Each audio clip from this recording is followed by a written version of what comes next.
কারীমের দরবারে অসংখ্য শুকরিয়া যে রব্বে কারীম দয়া করে মায়া করে অনুগ্রহ করে আমাদেরকে সুস্থ রেখে আল্লাহ তাআলার পবিত্র ঘর মসজিদের পবিত্র দিন জুমার দিনে আজকে আসর বসা কোরআন ও হাদিসের আলোকে কিছু কথা বলার শোনার তৌফিক দিচ্ছেন।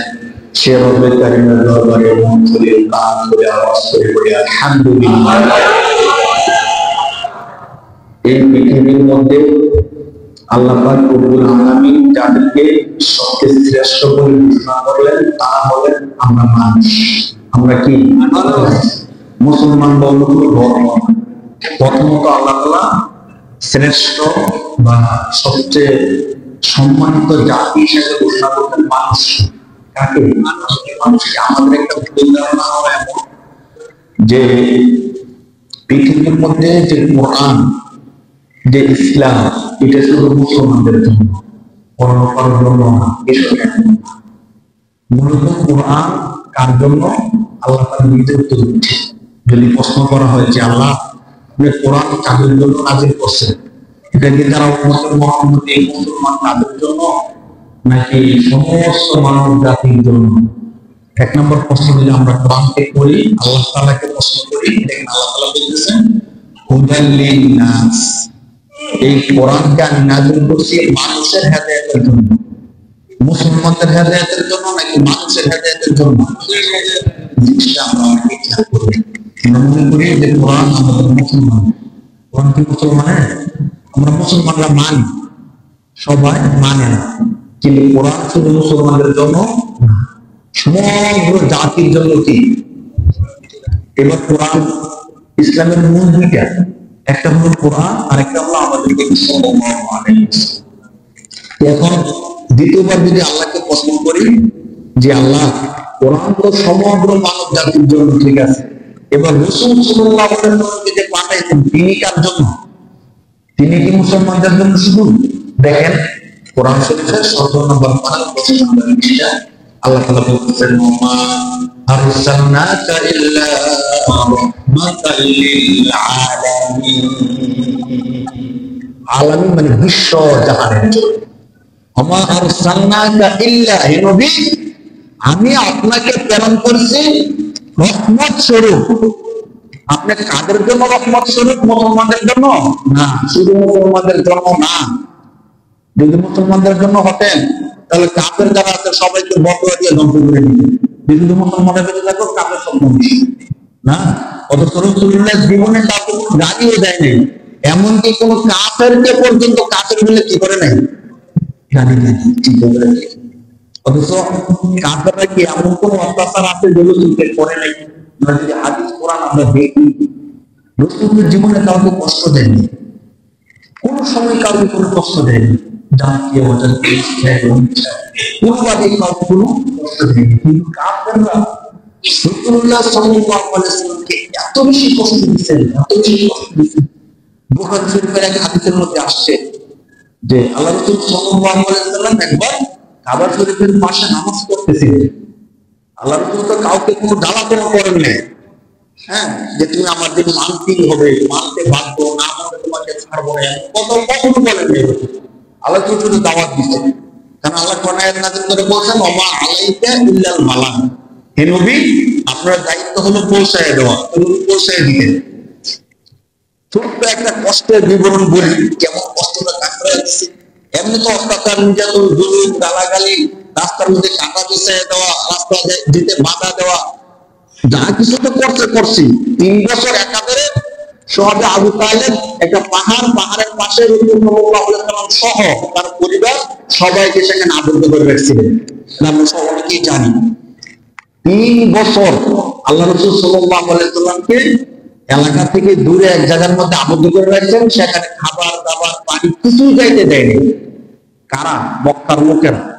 চিন্তা করে দেখেন যে যদি আমাদের কাইনাদি এলাকার লোকেরা সবাই মিলে বলে যে ওকে আমরা বয়কট করলাম, তার সাথে কথা বলবা না, ব্যবসা বাণিজ্য কিছু করবা না, তাকে নদীর পাড়ে অথবা একটা নির্জন জায়গায় তাকে বন্দী করে রাখতে হবে। তো রাসূলুল্লাহর পরিবার বংশ সহ এগুলি করে রাখছেন 3 বছর। তেমন হয়েছে শেষ পর্যন্ত খাবার না পেয়ে ক্ষুধার জ্বালায় বাচ্চারা চিৎকার করতো, খাবার পাইত না। এত কষ্ট রাসূলুল্লাহ সাল্লাল্লাহু আলাইহি ওয়াসাল্লামকে দিয়েছে। এই কষ্ট দিয়েছে পরিবার সহ, বংশ সবাই সহ। আর যে ঘটনাটা বলতেছিলাম বুখারী শরীফের মধ্যে আসছে যে রাসূলুল্লাহ সাল্লাল্লাহু আলাইহি ওয়াসাল্লাম একবার কাবা শরীফের পাশে নামাজ পড়তেছেন, তো শয়তানের তো শয়তানি বুদ্ধি, যারা আবু জেহেল, উতবা, সাইবা। আরেকটা বিষয় বলে ফেলি, এই যে আমরা আবু জেহেল বলি, সে কিন্তু আবু জেহেল না, তার নাম মূলত ছিল আবুল হাকাম। সে কুরাইশদের নেতা ছিল। হ্যাঁ, তো ভালো ভালো বুদ্ধি পরামর্শ দিত। সাধারণত কেউ ঝগড়াঝাটি করলে আমাদের দেশে বিচার করে না, এই বিচার আকারে সে থাকতো, সমাধানটা এই আবু জেহেল দিত। যার কারণে তার নাম ছিল আবুল হাকাম, মানে বুদ্ধির বাবা। কি ছিল তার নাম? সবাই তাকে আবুল হাকাম বলতো, বুদ্ধির বাবা বলতো। কিন্তু ইসলাম না মানার কারণে, আল্লাহ রাসূল সাল্লাল্লাহু আলাইহি ওয়াসাল্লামের বিরোধিতা করার কারণে তার নাম হয়ে গেছে আবু জেহেল, মানে জাহেল। আমরা জানি জাহেলের মধ্যে জাহেল মানে মূর্খ, অজ্ঞ। তাহলে আবু মানে পিতা, ধরেন তাহলে মূর্খের পিতা। এই নামে কিন্তু সে কি হয়ে গেছে, পরবর্তীতে পরিচিত হয়ে গেছে, আবু জেহেল, মূর্খের পিতা হয়ে গেছে। কেন হয়েছে দেখেন, গল্পটা দেখেন। মূর্খের পিতা কিভাবে হলো? রাসূলুল্লাহ সাল্লাল্লাহু আলাইহি ওয়াসাল্লাম নামাজ পড়তেছে, তোমাদের কাউকে কোনো কিছু পড়ে না, নিজের নামাজ নিজে পড়তেছে। তোমাদের মধ্যে ইসলাম মানো না করতে না মানো, একান্ত তোমাদের বিষয়। তো রাসূলুল্লাহ নামাজ পড়তেছে, তো আবু জেহেল এবং গোত্রপতি যারা ছিল তারা দূর থেকে দেখতেছে যে রাসূলুল্লাহ কি সুন্দর করে নিরিবিলিতে নামাজ পড়তেছে। তাদের আর সহ্য হইল না, শয়তান তাদের মাথার মধ্যে কিছু একটা করে। তারা চিন্তা করলো যে রাসূলুল্লাহ এত নির্বিঘ্নে নিরাপদে নামাজ পড়বে, এটা তো হতে পারে, কি করা যায়? মানে শয়তানের ফাঁদের বুদ্ধি বললাম না। তো তারা কি করছে, পাশে একটা উটের বুড়ি ছিল। উট যেমন পেট বিশাল বড়, তার বুড়ি কি বিশাল বড়। আপনারা জানেন যারা সৌদি আরবে থাকছেন, যে উটের বুড়িটা এত বিশাল বড় যে সে যদি একবার পানি খায়, পানি পান করে, অন্তত 7 দিন তার পেটের মধ্যে পানি স্টক করে রাখতে পারবে। উটকে মরুভূমির জাহাজ বলা হয়। হ্যাঁ, তো মরুভূমিতে চলতে গেলে অনেক সময় পানি পাওয়া যায় না।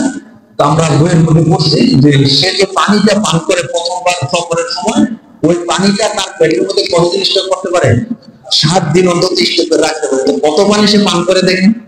তো এত পানি পান করার জন্য তার বুড়িটা তো অবশ্যই এত বড়। তো তারা কি করলো, পাশে একটা বুড়ি ছিল। রাসূল সাল্লাল্লাহু আলাইহি ওয়াসাল্লাম যখন সিজদার মধ্যে গেলেন, দেখেন কত অমানবিক, মানে কত নিকৃষ্ট একটা কাজ। মানুষকে কষ্টটা কতভাবে দেওয়া যায়, বুখারী শরীফের হাদিসের মধ্যে আসছে। রাসূলুল্লাহ যখন সিজদায় গেলেন, তারা কি করলো, কয়েকজন মিলে ধরে ওই বুড়িটা রাসূলের উপর দিয়ে দিল। নাউযুবিল্লাহ, ওই বিশাল বুড়ি কি করলো, রাসূল সাল্লাল্লাহু আলাইহি ওয়াসাল্লামের উপর দিয়ে দিল। দেওয়ার পরে বুড়ি তো বিশাল বড়, রাসূলের দেহ পুরোটা ঢেকে গেছে। এমন হয়ে গেছে রাসূলকে সিজদা থেকে উঠবে সুযোগ নেই, এবং বুড়ি বিশাল হওয়ার কারণে রাসূলের শ্বাস নিলে সুযোগ নেওয়া হয়। কেমন কষ্টকর অবস্থার মধ্যে পড়ে গেছে। রাসূল সাল্লাল্লাহু আলাইহি ওয়াসাল্লাম জীবনের সবচেয়ে বড় কষ্ট তখন পাইছিলেন, হাদিসের মধ্যে আসছে।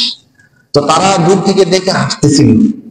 কেউ যে সরাই দেয় এমন না যে আরে হয়েছে বা সরাই দিতেছিল না। তো কোন একজন ব্যক্তি দৌড়াইয়া ফাতেমা রাদিয়াল্লাহু তাআলার কাছে গিয়ে যখন এই ঘটনা বলছে, তিনি দৌড়ে আইসা তার বাবা থেকে এই বইটা কি করছে, সরাইছে। এছাড়া কোন কাফের বা কেউ এই বইটা সরায়। রাসূল সাল্লাল্লাহু আলাইহি ওয়াসাল্লাম এই ঘটনায় এত কষ্ট পাইছেন। আল্লাহ রাসূল সাল্লাল্লাহু আলাইহি ওয়াসাল্লামের জীবনে এই ফার্স্ট যখন উঠছেন, উঠার পর আল্লাহ রাসূল দুই হাত উপরের দিকে তুলছেন, তুলে কাফেরদের জন্য বন্ধ করছেন। আল্লাহ আপনি উতবা, সাইবা, আবু জেহেল তাদেরকে কি দেন, শাস্তি দেন। এই ভাগ রাসূলুল্লাহ জীবনে কাউকে কি দিচ্ছেন, এবং এটা সাধারণ কোন কারণে দিচ্ছেন না, অসাধারণ কোন কারণে দিচ্ছেন। যখন রাসূলুল্লাহ আওয়াজ হইতে পারছিলেন না, মানুষের তো একটা ইয়ে আছে। তো কাফেরদের কষ্ট দেওয়ার পরিমাণটা কত বেশি ছিল দেখেন। এরপরও আল্লাহ তাআলা কনফিডেন্স মধ্যে বলতেছেন, ওমা আরসালনাকা ইল্লা রাহমাতাল লিল আলামিন। নবী, আমি আপনাকে সারা বিশ্বের রহমত স্বরূপ প্রেরণ করছি। কি স্বরূপ প্রেরণ করতেন? রহমত স্বরূপ প্রেরণ করতেন। রহমতের কিভাবে হলেন? আল্লাহ রাসূল সাল্লাল্লাহু আলাইহি ওয়াসাল্লাম হাদিসের মধ্যে বলেন যে দেখো, প্রত্যেক যুগে যুগে যে নবীরা আসছে, আল্লাহ পাক রব্বুল আলামিন প্রত্যেক নবীকে একটা সুযোগ দিয়েছিলেন দোয়া করার জন্য। যে আপনাকে একটা সুযোগ দিলাম, আপনি আমার কাছে একটা দোয়া করেন, এই দোয়াটা আমি সাথে সাথে কবুল করে ফেলব। এমনি তো নবীদের দোয়া কবুল। নবীরা মুস্তাজাবুদ দাওয়াত ছিলেন। তারা যে দোয়া করতেন, দোয়া কি হতো, আগে হোক পরে হোক আস্তে আস্তে হোক কবুল হতো। কিন্তু বিশেষ একটা কাল ছিল যে আপনি একটা দোয়া করেন, বিশেষ দোয়া, যে দোয়াটা আমি সাথে সাথে অবশ্যই কবুল করব। তো আল্লাহ রাসূল সাল্লাল্লাহু আলাইহি ওয়াসাল্লাম বলেন, সমস্ত নবীরা দুনিয়ার মধ্যে আসছে, তাদের যে বিশেষ সুযোগটা ছিল, এই সুযোগটা কাজে লাগায় দোয়া করেন প্রত্যেকে।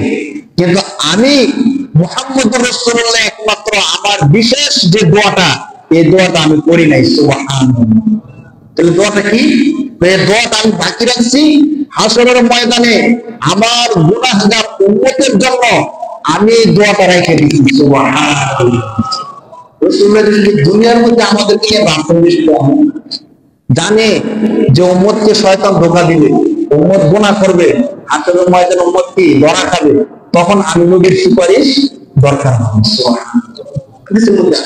রাসূল বলেন যে একমাত্র আমি আমার দোয়াটা রেখে দিছি শাফাআতুল উম্মতি, আমার উম্মতের শাফাআতের সুপারিশের জন্য। সুবহানাল্লাহ।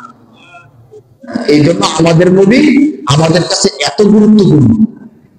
অন্য নবী যারা ছিল তারা তো তাদের উম্মতের কাছে গুরুত্বপূর্ণ ছিল, বাকি আমাদের নবী বিশেষভাবে আমাদের কাছে গুরুত্বপূর্ণ হওয়ার কারণ হলো তিনি দুনিয়ার মধ্যে আমাদের জন্য যেমন চিন্তা করছেন, আখিরাতের ময়দানে, হাসরের ময়দানে তিনি আমাদের জন্য কি করবেন। তো বলতেছিলাম, কোরআন সারা বিশ্বের হেদায়েতের জন্য আসছে। অনুরূপ রাসূলুল্লাহ সাল্লাল্লাহু আলাইহি ওয়াসাল্লাম সারা বিশ্ব জাহানের জন্য রহমত স্বরূপ আসে। তো ইসলাম এবং কোরআন এটা শুধু ব্যক্তি, শুধু ইসলাম মানুষের জন্য বা আমরা যারা উম্মতে মুহাম্মদ ইসলাম মানে তাদের জন্য না, সমগ্র জাহানের জন্য, সমগ্র বিশ্বের জন্য। তো বলতেছিলাম একদম ফার্স্ট আমরা যে কথাটা বলছি যে এই পৃথিবীর মধ্যে যারা আল্লাহ তাআলার কাছে সম্মানিত তারা হলো মানুষ। তারা কে ভাই? মানুষ। একটা বিষয় আমরা খেয়াল করি, তাহলে এই পৃথিবীর মধ্যে আমরা যারা মানুষ হিসাবে আসছি তারা হলাম আমরা সম্মানিত। এই মানুষ হিসাবে আসার পরে আমরা যারা আবার মুসলমান ইসলাম ধর্মের মধ্যে আছি তারা আবার আল্লাহর কাছে বিশেষ সম্মানিত। কারণ আল্লাহ বলছেন ইন্নাদ-দীন ইনদাল্লাহিল ইসলাম, আল্লাহর কাছে গ্রহণযোগ্য কেবলমাত্র একটা ধর্ম। ওই ধর্মের নাম কি? এই কথা কার বলেন? এই কথা কার?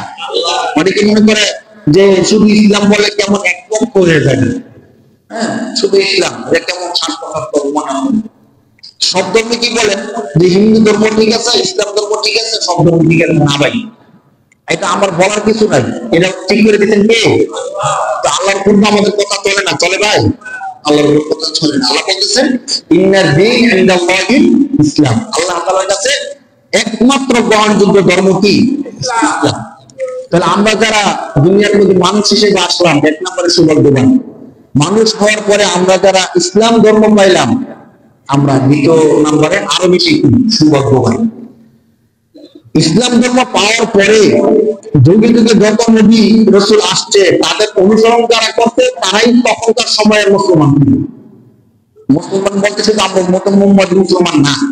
যুগে যুগে যারা নবী আসছে এই নবীদেরকে যারা অনুসরণ করছে তারা কি ছিল? মুসলমান মানে আনুগত্যশীল, আনুগত্যকারী।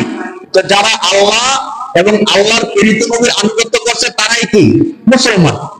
এখন আমরা মুসলমান হওয়ার পরে আমরা যারা আমাদের নবীর মধ্যে শ্রেষ্ঠ একজন নবী পাইছি তারা আমরা আবার এই দৃষ্টিকোণ থেকে অন্যান্য উম্মতের তুলনায় আরো বেশি সৌভাগ্যবান। সুবহানাল্লাহ। এতগুলো চান্স পাওয়ার পরে যদি আমরা আমাদের সুযোগগুলোকে হাতছাড়া করি, দেখেন পৃথিবীর ইতিহাসটা, পৃথিবী একদিন শুরু হয়েছিল, এই পৃথিবীর অনেক ঘটনা অনেক কিছু হওয়ার পরে একদিন আবার পৃথিবী শেষ হয়ে যাবে।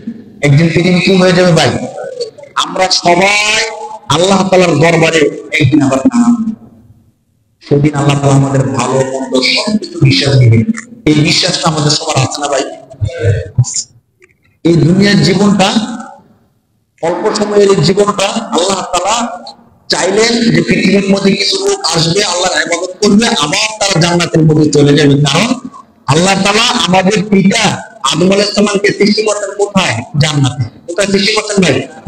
জান্নাতে। তিনি জান্নাত থেকে দুনিয়ার মধ্যে আসছেন, আবার জান্নাতে চলে গেছেন। তো আমাদেরকে এই শিক্ষাটাই দিতেন। এখন আমরা এই ইতিহাসটা বিশ্বাস করি কি করি না? যদি বিশ্বাস করি যে আদম আলাইহিস সালাম জান্নাত থেকে আসছিলেন, তিনি আবার আল্লাহ তাআলার কাছে চলে গেছেন, তাহলে এই ধারাবাহিকতা আমাদের মধ্যে আসবে, ঠিক কিনা ভাই? তো তিনি যেমন আল্লাহর হুকুম বিধি বিধান মানছেন, আমাদেরকে কার বিধান মানতে হবে? আল্লাহর বিধানই মানতে হবে। দেখেন একটা কথা বলছে না, যে ধরেন আমরা সব কিছু শুনলাম, যে ইসলাম সম্পর্কে জান্নাত জাহান্নাম এই সবকিছু মানলাম, হ্যাঁ, ইসলাম মানতে গিয়ে সে আবশ্যক কারবার করলাম না, জিনা করলাম না, ব্যভিচার করলাম না, কোনো গুনাহ করলাম না, যত কষ্ট হোক খাইয়া না খাইয়া ইসলামের উপর থাকলাম। থাকার পরে যখন মৃত্যুবরণ করলাম, মৃত্যুবরণ করার পরে গিয়ে দেখলাম সব মৃত্যু, মরার পরে গিয়ে দেখলাম সব কি, ধরেন কিছুক্ষণের জন্য চেষ্টা যায় দেখুন সব মিথ্যা, তাহলে আমার দুনিয়ার জীবনটা ফাঁক হয়ে গেল না? অনেকে এমন বলে আর কি, যারা নাস্তিক, ধরেন মরার পরে কেউ ফিরে আসছে না, তো এখন মরার পরে দেখুন সবকিছু শেষ, না যা বলছিল জান্নাত জাহান্নাম কিচ্ছু না, মাটি থেকে মিশে গেল, তাহলে জীবনটা কেমন হয়ে গেল? তো দরকার কি এত কষ্ট করা? এখন একটা জিনিস খেয়াল করেন, যদি আমরা ধরেও নিই তার কথাটা যে মরার পরে দেখলো সবকিছুই মিথ্যা, কোনো কিছু জান্নাত জাহান্নাম কোনো কিছু নাই, যদি এমন হয় তাহলে দুনিয়ার মধ্যে অন্যান্য জাতি যেমন জীবন যাপন করে, আমরা মুসলমানরা জীবন যাপন করি, দেখেন তাদের থেকে অনেক দৃষ্টিকোণ থেকে আমরা সুন্দর জীবন যাপন করি, ঠিক কিনা বলেন? আমাদের জীবনটা কত সুশৃঙ্খল, আমরা ভোরে উঠি, পরিষ্কার পরিচ্ছন্ন হয়ে নামাজ পড়ি, আর তারা তখন ঘুমায়। আমাদের পারিবারিক বন্ধন কত চমৎকার, আমরা বাবা সন্তান ছেলে স্ত্রী, কত মধুর সম্পর্ক, আর তাদের পারিবারিক সম্পর্ক বলতে কোনো কিছু নাই। হ্যাঁ, তাদের লিভ টুগেদার, কারো সাথে কিছুদিনের জন্য চুক্তিতে সম্পর্ক করো, যতদিন ভাল লাগে সম্পর্ক থাকো, আবার যখন ভাল লাগছে না তাকে বাদ দিয়ে আরেকজনকে নাও। এমন করতে করতে যখন শেষ সময় চলে যায়, তখন কিন্তু কেউ কারো দায়িত্ব নেয়, তখন বৃদ্ধাশ্রম ছাড়া তাদের আর কোনো চান্স থাকে না, সুযোগ থাকে না। আর আমাদের দেখেন স্বাভাবিক অবস্থায় আমাদের মায়া মহব্বত যতটুকু থাকে, আমরা যখন বৃদ্ধ হয়ে যায়, একজন নানা নানি দেখেন সম্পর্ক আর বেশি বেড়ে যায়, একজন আরেকজনকে ছাড়া তখন চলতেই পারে না। স্বাভাবিকভাবে আমাদের ইসলামের সম্পর্কটা দেখেন, আমাদের সামাজিকতা কত চমৎকার, আমরা 5 ওয়াক্ত নামাজ পড়তে আসি, সাক্ষাৎ হয়, কথাবার্তা বলি, সবসময় পরিষ্কার পরিচ্ছন্ন থাকি, আমাদের হৃদয় আত্মা মন মগজ সবসময় ফ্রেশ থাকে।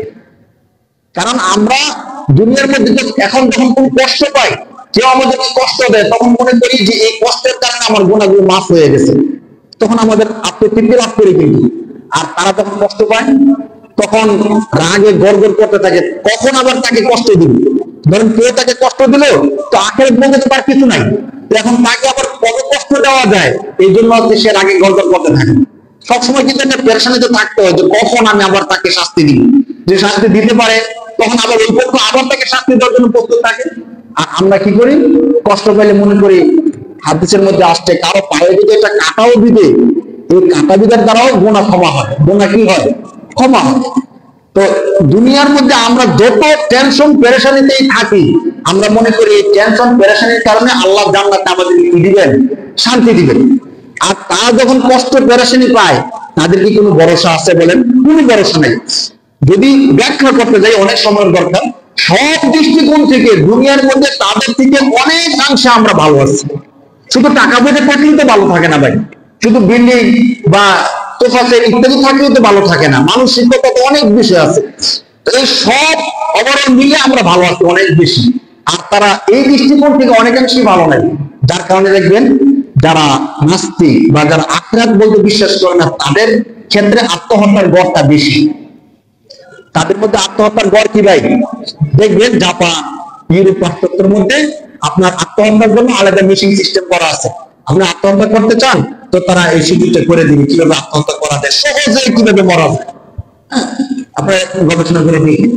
কিন্তু মুসলমানদের মধ্যে আত্মহত্যার কম, অনেক কম। কারণ আমরা মনে করি যে আমাদের যত কষ্ট দুঃখ সবকিছুর বিনিময় কে দিবেন?